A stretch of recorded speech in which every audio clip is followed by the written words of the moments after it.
Borroka, maitasun eta traizio historiak.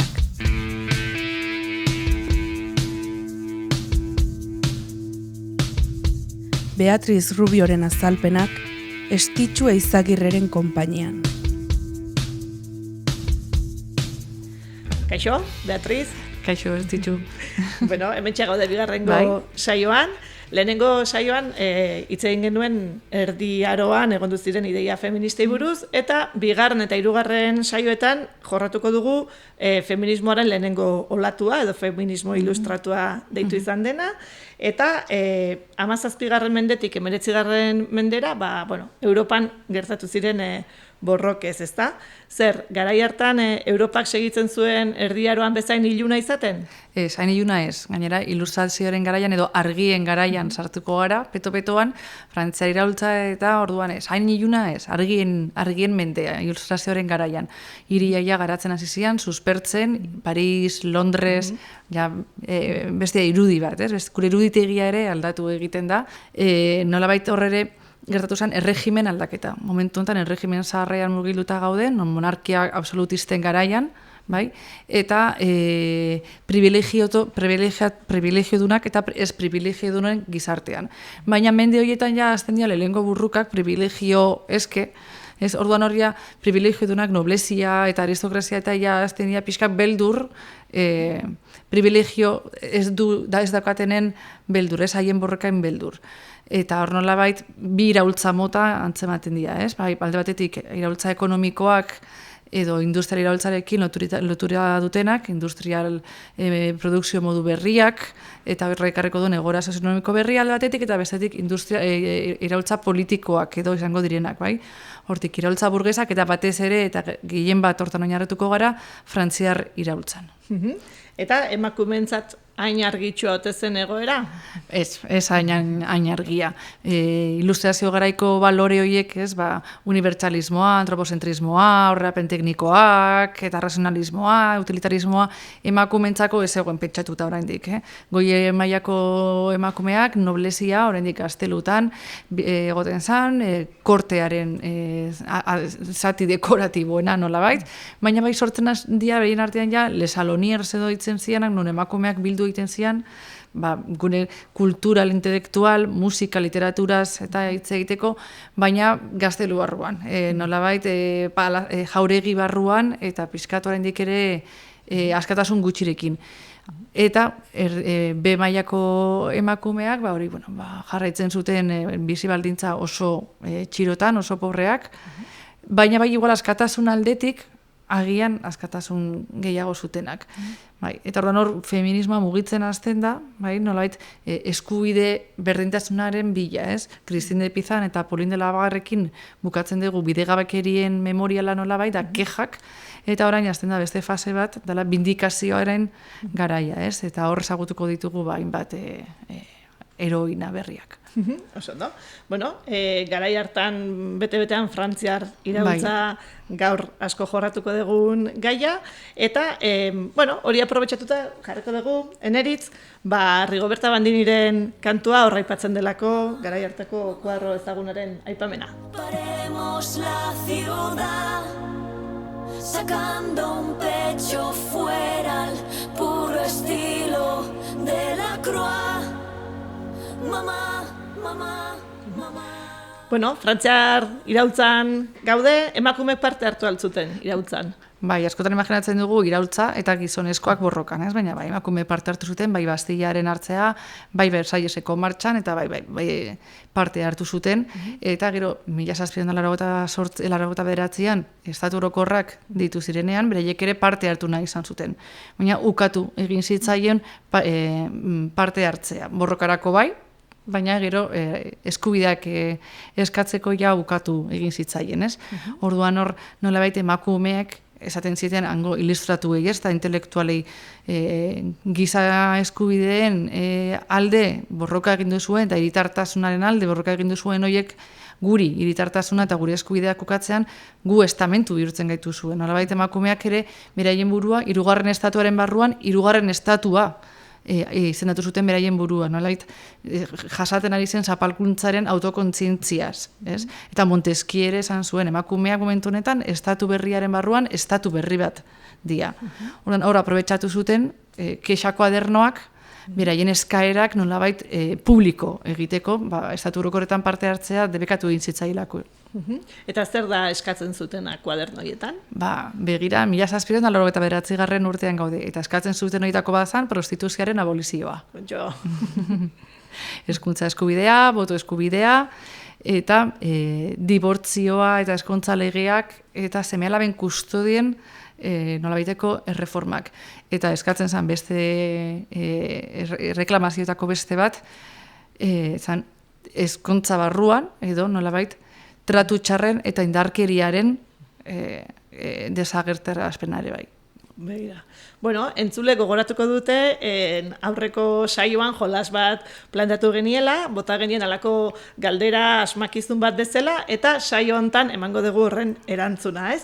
Beraz, Beatriz, zuk galdera botatzen nien lehengoan entzulei, ea nor izan zen ausartu zena Robespierri erronka botatzen, Sena ibaira sartzeko biak, baina hanka batetik, soka batekin harritzar bati lotuta, ez? Zein izan zen emakume ausartori?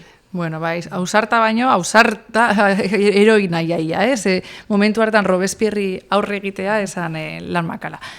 Gure heroina Olin de Gouges da, eta nolabait bera izan zen, Frantziar iraultzaren ondorioei edo emakumeek pairatu behar esan dugun ondorioi hitza jarri ziena. Nolabait, Rigoberta Bandireren Delacroix hor, desagutzen dugun Delacroixaren kuadroa, 1880koa da, beranduago da, Frantziar iraultza baina ondorengoa da, baina, bueno, nolabait irudikatzen da askatasuna herria gidatzen, eta askatasuna da emakume bat Frantziako bandera eramaten, eta bularra bat erakusten. Orduan, hor bai askatasunak hartzen du emakume figura, bularra, amatasuna, ama aberria, nolabait lotuta, baina egia da, azkenean Frantziar iraultzan ikusi dugunez, kexa kuadernoetan ere ez zitzaien kasu handirik egin emakumei, orduan 1791ko konstituzioan ere, aipatu zituzten bi biztanle mota egongo ziela aktiboak eta pasiboak. Aktiboak izango zian 25 urtetik gorako gizonezkoak, diru sarrerak edo jabetzak zituztenak, eta pasiboak, 25 urte baino gutxiagoko gizonak edo jabetzik ez zutenak, eta emakume guztiak. Beraz, emakume guztiak kolektibo bezala pasiboa bihurtu zian.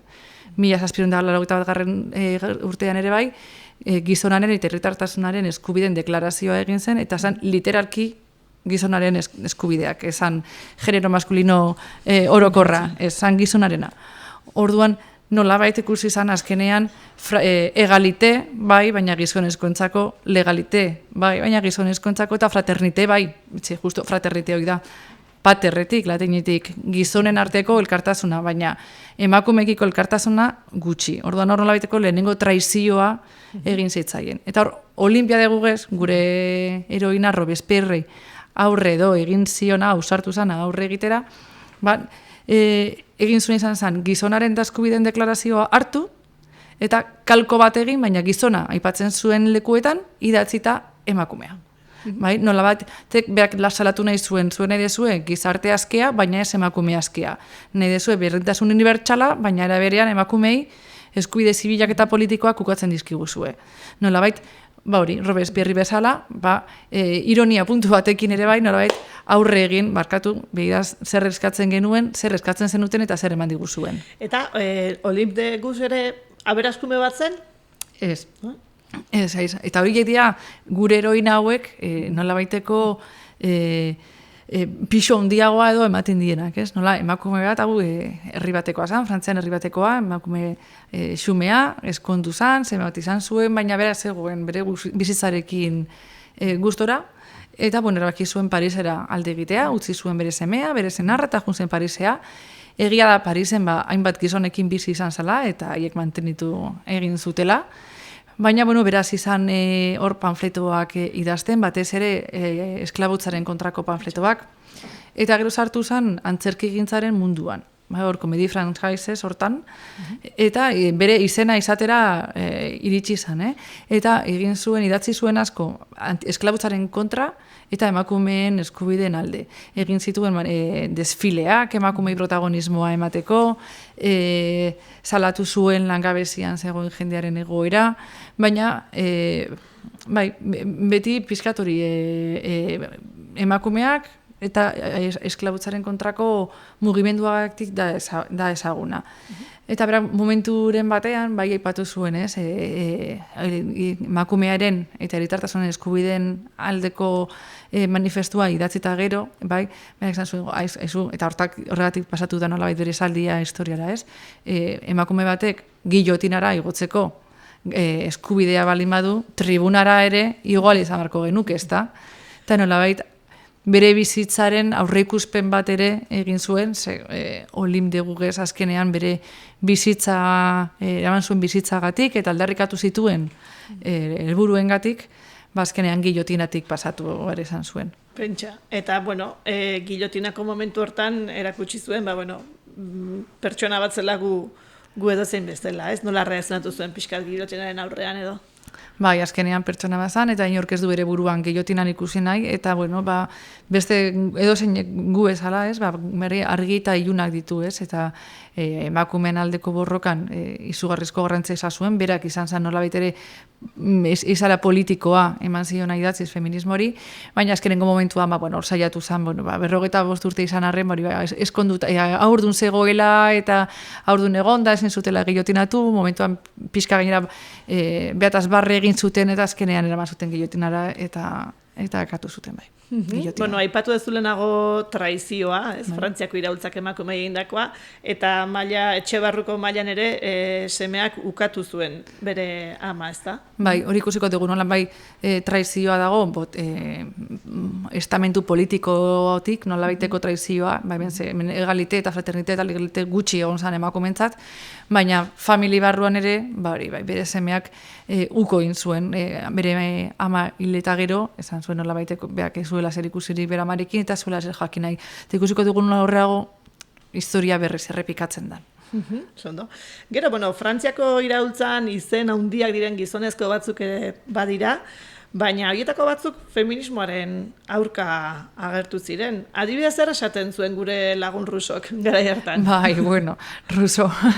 Mira, horre ilustratuen artean, nolabait bi posizionamendu egon ziren, ez? Emakumea eta gizonaren arteko ezberdintasuna orde naturalean eta jainkotasunean edo erlijiosunean oinarritzen zutenak, eta nolabait beste batzuk aurrerako jagoak zirenak, zaten zuten, hau ez da jainkoak egindeko zer edo naturalki sortu den zerbait, eta honek arrazoi politikoak eta sozialak ditu. Orduan hor, nolabait feminismoaren alde edo borroka egin zutenak, bai ondorengo heroiekin, bai Olim de Gugezekin, eta hor dazkagu Voltaire, Diderot, Condorcet, eta aldiz, nolabait emakumeak gutxiago zen zuten teoria hortan, ez, daukagu Rousseau, Jean-Jacques Rousseau, magisteritza edo pedagogia edo lako ikasgaiak ikasi dituen orok badaki buruz zein da Rousseau. Ikasi ditu Rousseauren liburuak buruz, Emilio eta Sofia, eta erakutsi digute Rousseauri buruzko, mila gauza, baina ez digute azaldu, norain arte nolakoa zen Rousseauren posizionamendua emakumekiko, ez? Eta hor gero ikusteko konparaketa Condorcet, mugimendu feministari nola baiteko babesa ematen ziona, ziegan, topatu zuten hilda ziegan hilzan, baina aldiz Rousseauk bere hilobia Parisko parte jonaian dauka, ez daka edonon, ez dago bere hilobia, ez dago donon.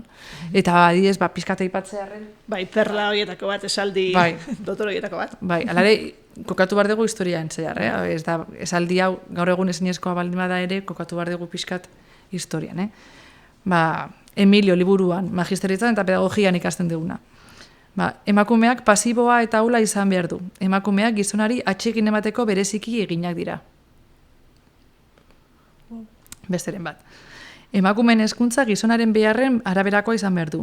Atseginak, baliagarriak eta maitagarriak estimatzea gaztea direnean. Eta heldua gerenean, zaintzea, aholkuak eman, kontsolatzea eta gure bizitza erraz eta atsegina egitea. Aski. Bera dago partenoian, bere jobia, aldiz Kondorzeten esalitako batez, ehunkada gizonen berdintasun printzipioen eskubideen alde borroka egiten denean, nola da posible 12 milioi emakumeen hiritartasun eskubideaz ahaztea. Hori da ziegan hilda aurkitu zuten. Bai. Olimpide Gugez gilotinan eta Kondorzet zigan. Bai. Eta, garai hartan borrokatu ziren beste emakume ilustratu batzuk, zein aipatuko zen dituzke? Bai, Kondorzet beraren emaztea, Madame de Condorcet, Madame de Roland, eta da Elders, Teroin de Mericourt, eta beste batzuk Tito Jens. Horiek oso kuriosoa da haien papera. Esker mugimendu aldetik gorriz eta txuriz juten zian kaletik, eta nahiko bronkak zian edo, pizkate, bai. Eta hauek guztiak, Olimpide Gugezekin eta nahiko gironean zenden, baina hurrengo saioko gure heroinarekin ez zuten bat egiten. Primeran, esan duzun bezala, hirugarren saioan ere, feminismo ilustratoren olatua da landuko duguna, eta berriro ere proposatuko digu gure entzulei jolas moduko asmakizun hori, beraz, Beatriz, ze galdera erantzuten saiatu beharko dute gure entzulek hurrengo saiorako? Venga, Frankenstein feminista bihurtzea 2 mugimendutan. Todas las